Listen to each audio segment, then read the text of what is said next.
Kalau ada dari teman-teman yang merasa hidupnya aman, enjoy, tenang, damai, tentram, sebenarnya harus ada yang ditanyakan pada diri kalian. Apa betul itu kenyamanan atau sekedar ilusi terjebak di zona nyaman? Kalau betul kita terjebak di dalam zona nyaman, maka inilah saatnya kita untuk baper. Iya, baper.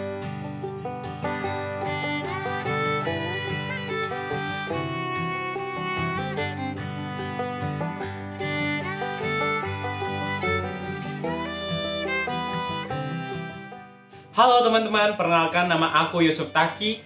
Aku merupakan salah satu siswa dari Sekolah Menengah Islam Terpadu Darul Quran. Seperti yang dikatakan di video intro tadi, mungkin banyak dari teman-teman yang merasa hidupnya kok gini-gini aja, kok hanya berjalan di tempat, stuck, dan tidak tahu mau ngapain. Pada akhirnya, kita terjebak dalam zona nyamanan. Kalau betul teman-teman merasa berada di posisi ini, berarti kita sama sobat. Tetapi ada satu momen yang merubah sedikit hidupku. Banyak hal yang baru tersadarkan, yang mana membuat aku lebih percaya diri, lebih visioner, dan juga berani memutuskan untuk berubah menjadi versi terbaik dari diri sendiri. Dan itu terjadi setelah aku membaca buku ini.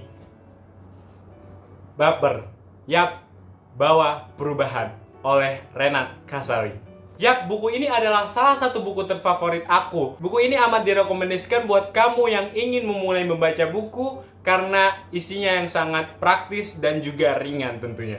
Buku ini amat tepat buat kamu yang lagi bingung ingin membaca apa. Buku ini bisa menjadi alternatif karena buku ini disajikan dengan visualisasi yang menarik dan juga ilustrasi yang ciamik. Ditambah pula 135 kutipan inspiratif dan juga catatan-catatan pribadi dari sepanjang masa hidup Pak Renat Kasali. Aku jadi ingat salah satu quotes dari Mbak Mata Najwa. Cuma perlu satu buku untuk jatuh cinta pada membaca. Cari buku itu, mari jatuh cinta. Aku rasa buku ini amat tepat buat kamu yang ingin jatuh cinta pada membaca. Saking praktisnya, buku ini aku membacanya kapan saja. Aku membacanya ketika sedang di teras, di taman, ketika sedang olahraga, menunggu antrian bubur, hingga ketika aku membeli sayur. Memang membaca buku ini tak serta-merta kamu langsung berubah 180 derajat.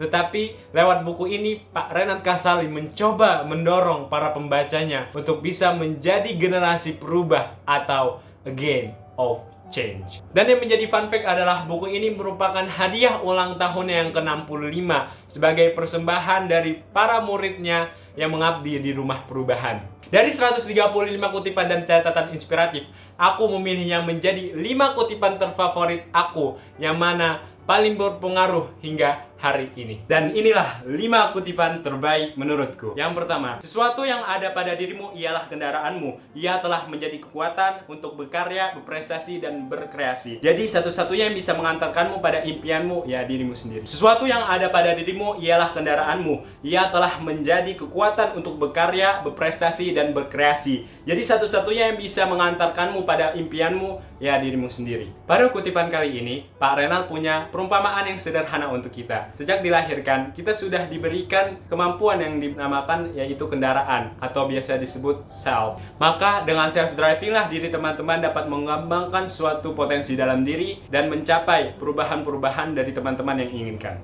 Namun, dalam kenyataannya kita tidak dapat mengelak diri. Ada satu sifat manusia yang bernama passenger. Passenger adalah kelompok yang senantiasa duduk manis seakan menunggu keajaiban-keajaiban itu datang.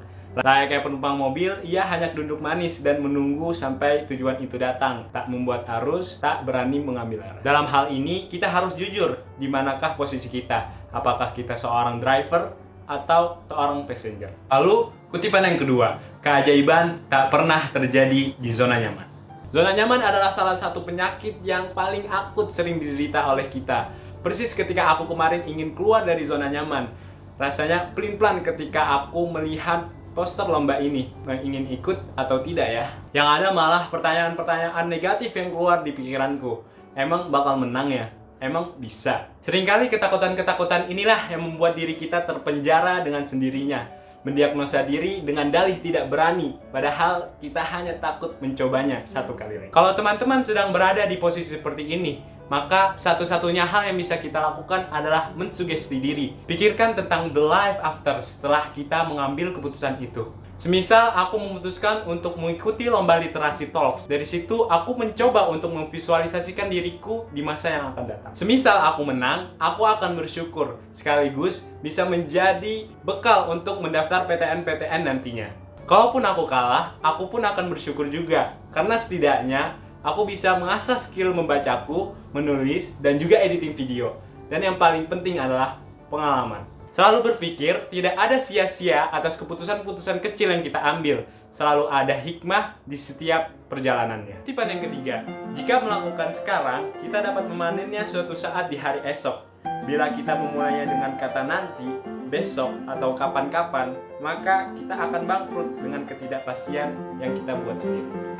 Waktu pertama kali aku membaca kutipan ini, aku langsung teringat dengan salah satu quotes, yaitu waktu pertama terbaik untuk menanam adalah 20 tahun yang lalu, dan waktu keduanya adalah hari ini. Seperti yang aku katakan sebelumnya, tidak ada kesia-siaan atas keputusan-keputusan kecil yang kita perbuat. Apa yang kita tanam hari ini, itulah yang kita tuai di hari esok. Sama seperti konsep bersedekah, ketika kita mengeluarkan sedikit harta pada hari ini, maka niscaya pada hari esok kita akan diganjar dengan nilai yang lebih banyak, bahkan berkali-kali lipat. Siklus itu akan berputar pasti. Jika kita berjuang, belajar, berkorban pada hari ini, maka kita akan menuai hasil apa yang kita pupuk di hari kemarin. Kutipan yang keempat, tidak apa salah, kadang itulah awal mula lahirnya sesuatu yang baru. Kita salah jalan, tak disangka ada saja hal baru yang kita temukan. Kadangkala, kegagalan adalah media yang paling efektif untuk belajar. Ketika gagal, lalu bangkit,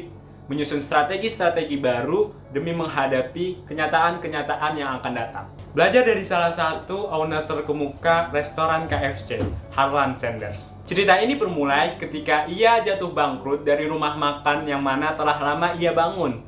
Lalu, dia memutuskan untuk mencoba menjual resepnya kepada restoran-restoran yang ada di sekitaran Auto As.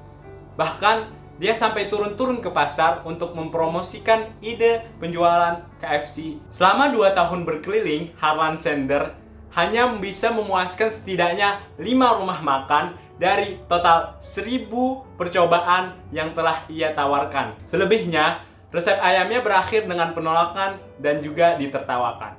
Bayangkan jikalau Harlan Sanders sudah bawa perasaan di awal, maka dijamin restoran KFC-nya tidak akan sebesar hari ini. Tetapi ia lebih memilih jalur bawa perubahan, yang mana dari keputusan-keputusan yang ia ambil membawa dampak yang besar bagi KFC dan juga dirinya di masa-masa tuanya dan di masa yang akan datang. Dari kisah di atas, kita tahu tidak apa-apa untuk gagal, kita tidak salah. Yang salah adalah ketika kita egois dan tidak mau bangkit dan juga belajar.